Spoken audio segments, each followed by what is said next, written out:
पाठ 2। आखिर कितनी जमीन। कहानी। बात बहुत पुराने समय की है। दो बहनें थीं। बड़ी बहन का विवाह कस्बे के एक सौदागर के साथ तथा छोटी बहन का विवाह एक किसान के साथ हुआ। एक बार की बात है, बड़ी बहन अपनी छोटी बहन के घर गई। दोनों आपस में बातें कर रही थीं। बड़ी बहन बोली, हमारा जीवन तो बहुत सुखमय है।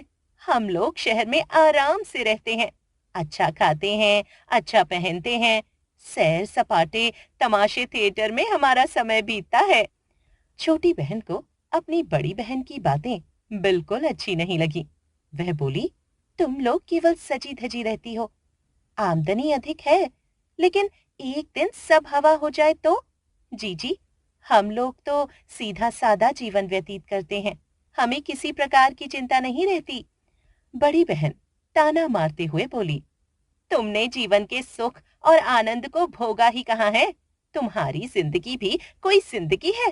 पेट तो जानवर भी भर लेता है। छोटी बहन का पति दीना घर के आंगन में खड़ा दोनों बहनों की बातें सुन रहा था। उसने सोचा, बात तो सही है।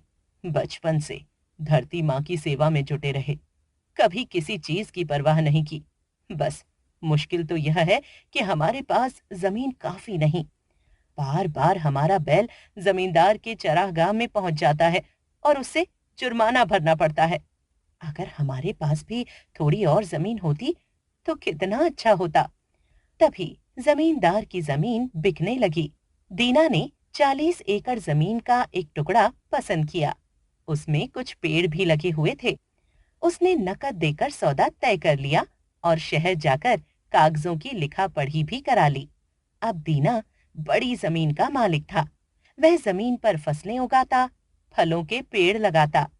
अपनी हरी लहलहाती फसल को देखकर उसका मन प्रसन्नता से भर उठता। अब दीना काफी खुश था, लेकिन उसे एक बात की तकलीफ थी कि पड़ोसियों के मवेशी उसके खेतों में घुस जाते और फसलें चर जाते थे। काफी दिन तक दीना इन बातों को सहता रहा, पड़ोसियों को भी समझाता रहा, लेकिन एक दिन तंग आकर उसने अदालत में अर्जी दे दी। कई किसानों को जुर्माना हो गया। अब तो पास पड़ोस के लोग उससे ईर्ष्या करने लगे। उन्हीं दिनों सतलुज के पार एक नई बस्ती बसने लगी। वहां जाने वाले प्रत्येक व्यक्ति को 20 एकड़ जमीन मुफ्त में मिल रही थी। यह खबर जब दीना के कानों तक पहुंची तो उसने सोचा, मेरे पड़ोसी मुझे परेशान करते हैं, अगर मैं भी वहां जमीन ले लूं तो ठीक रहेगा। उसने एक परदेसी किसान से उस जमीन के बारे में पता लगाया तो पता चला कि जमीन बहुत उपजाऊ है। अब दीना ने मन ही मन वहां जाने का फैसला कर लिया। वह अपने परिवार को लेकर सतलुज पार चला गया। वहां के गांव की पंचायत में शामिल होने के लिए उसने अर्जी भी दे दी। उसे जमीन मिल गई। बाल बच्चों के इस्तेमाल के लिए भी उसे जमीन मिल गई। दीना अब पहले से कई गुना खुश था, क्योंकि अब उसके पास जमीन थी, घर था, ढेर सारे मवेशी थे तथा उन्हें चराने के लिए खुला मैदान भी था। कुछ दिन तो सब ठीक ठाक चलता रहा। वह अपने घर परिवार और मवेशियों से संतुष्ट रहा, लेकिन धीरे धीरे उसकी इच्छा बढ़ने लगी। अब फिर उसे अपनी जमीन कम लगने लगी। एक दिन की बात है, एक सौदागर वहां आया। अपने घोड़े के चारे पानी के लिए थोड़ी देर वहां ठहरा। बातों ही बातों में उसने दीना को बताया कि वह नदी के पार से आ रहा है। वहां इतनी अधिक जमीन है कि महीनों चलते रहो, फिर भी उसे नाप ना पाओ। यह सुनकर दीना ने मन ही मन निश्चय किया कि मुझे वहां जाकर जरूर देखना चाहिए। दीना ने एक आदमी को अपने साथ लिया और सौदागर के बताए स्थान की ओर चल पड़ा।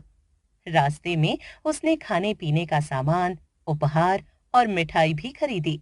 7 दिन का सफर तय करके वे दोनों उस स्थान पर पहुंचे।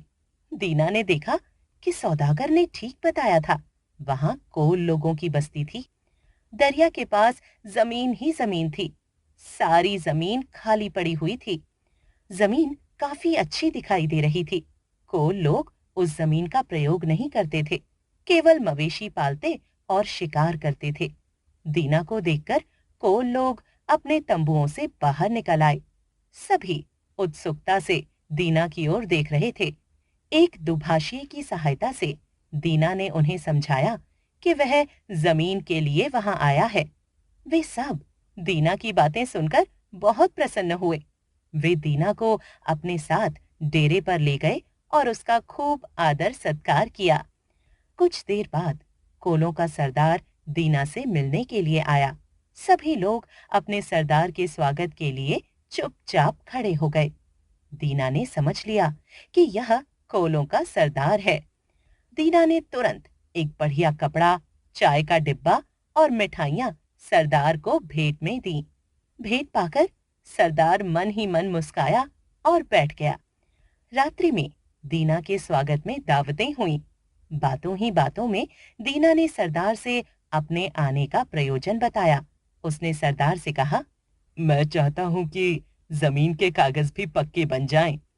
सरदार ने कहा, इस काम में कोई मुश्किल नहीं होगी, क्योंकि उनका मुंशी कस्बे में जाकर लिखा पढ़ी करके कागज बना देगा। दीना ने सरदार से जमीन का दाम पूछा। सरदार ने बताया, हमारी जमीन का एक ही दाम है, एक दिन का 1,000 रुपया। 1 दिन का 1,000 रुपए? यह हिसाब तो मेरी समझ में नहीं आ रहा है। ये बताएं कि कितने रुपए में कितने एकड़ जमीन मिलेगी? सरदार मुस्काकर बोला, हमारे यहाँ ऐसा ही हिसाब है।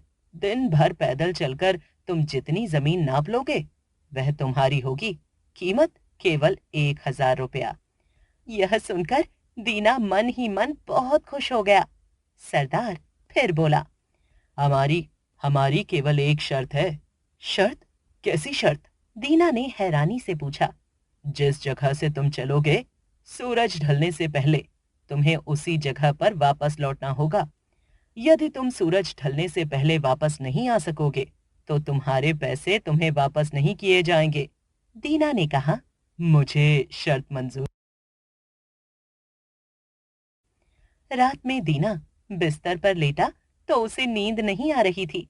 वह अगले दिन की कल्पनाओं में खो गया। वह सोचने लगा, दिन भर में 60 किलोमीटर जमीन तो बड़ी आसानी से चल लूंगा, क्योंकि आजकल तो दिन भी लंबे होते हैं। अच्छी किस्म की जमीन पर खेती करूंगा और घटिया जमीन बेच दूंगा। कुछ जमीन बटाई पर दे दूंगा। कुछ बैल खरीद लूंगा। 2-4 नौकर चाकर भी रखने पड़ेंगे। फिर क्या, देखते देखते मेरे दिन भी बदल जाएंगे। सुबह होते ही दीना जाग गया। उसने अपने साथी को जगाया। फिर वे दोनों कोल लोगों को बुलाने चले गए। दीना ने कोलों से कहा, सूरज निकल आया है, अब हमें चल देना चाहिए।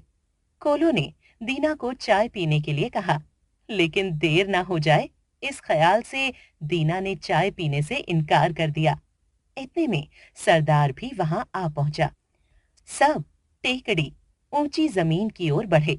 सरदार ने दूर दूर तक फैली जमीन की ओर इशारा करके कहा, जहां तक तुम्हारी निगाह पहुंच रही है सब हमारी जमीन है। इसमें से जितना चाहो ले लो। जमीन देखकर दीना की आंखें चमकने लगीं। सरदार ने सिर की टोपी उतारकर जमीन पर रख दी और कहा, यह निशानी है। यहां से चलकर सूर्य डूबने से पहले तुम्हें यहीं वापस आना है। दीना ने सिर हिलाया। रुपए सरदार की टोपी में रख दिए और स्वयं रोटी, पानी और फावड़ा लेकर चलने को तैयार हो गया। उसने एक नजर चारों तरफ घुमाई। हर तरफ उसे अच्छी जमीन ही दिखाई पड़ रही थी। उसने पूर्व की ओर चलने का निश्चय किया। दीना ने लंबे लंबे कदम बढ़ाना आरंभ कर दिया। 1,000 मीटर चलने पर उसने फावड़े से गड्ढा बनाया और ऊंची घास चीन दी। अब उसके बदन में फुर्ती आ गई। तेज चाल से चलते हुए उसने दूसरा गड्ढा किया। अब सूरज की गर्मी बढ़ने लगी। उसे भूख महसूस हुई।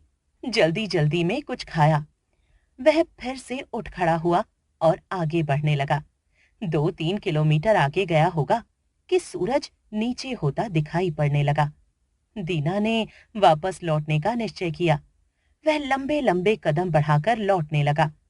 उसे एक एक कदम भारी पड़ रहा था। टांगे जवाब दे रही थीं।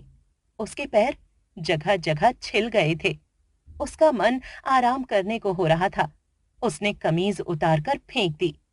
अगर सूरज ढलने से पहले वह नहीं पहुंचा तो उसकी सारी मेहनत पर पानी फिर जाएगा और सारी रकम जब्त हो जाएगी। यह विचार आते ही वह डर कर कांपने लगा।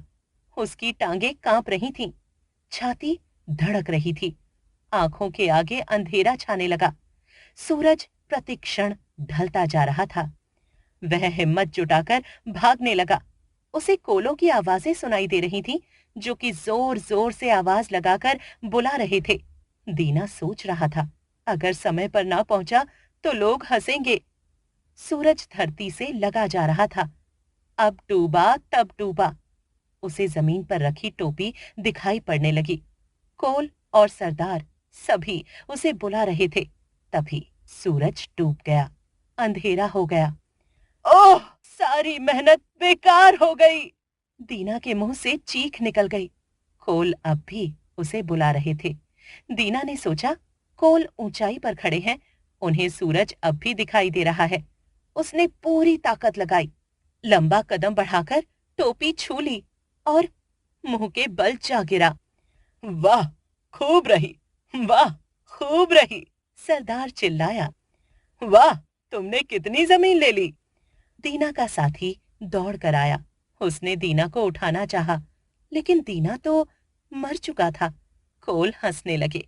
दीना के साथी ने फावड़ा उठाया, उसके लिए कब्र खोदी। कुल 2 मीटर जगह काफी थी। सरदार के मुंह से निकला, बस, आखिर कितनी जमीन। शब्द और उनके अर्थ। सौदागर, व्यापारी, ट्रेडर। आनंद, सुख, एंजॉयमेंट। परवाह, चिंता, केयर। प्रसन्नता, खुशी, हैप्पीनेस। ईर्ष्या, जलन, डाह, जेलसी। मवेशी, पालतू पशु, कैटल। भेंट, उपहार, गिफ्ट। रात्रि, रात, नाइट। ख्याल, विचार, आइडिया। निगाह, दृष्टि, साइट। बेकार, व्यर्थ, वेस्ट। सीधा सादा, साधारण, सिंपल। आमदनी, आय, रेवेन्यू। जुर्माना, दंड, फाइन। तकलीफ, कष्ट, ट्रबल। अर्जी, प्रार्थना पत्र, एप्लीकेशन। सफर, यात्रा, जर्नी। उत्सुकता, बेचैनी, इम्पेशंस। शर्त, अनुबंध, अग्रीमेंट। इनकार करना, मना करना, टू रिफ्यूज। प्रति क्षण, हर क्षण, इन एवरी मोमेंट। ताकत, शक्ति, पावर।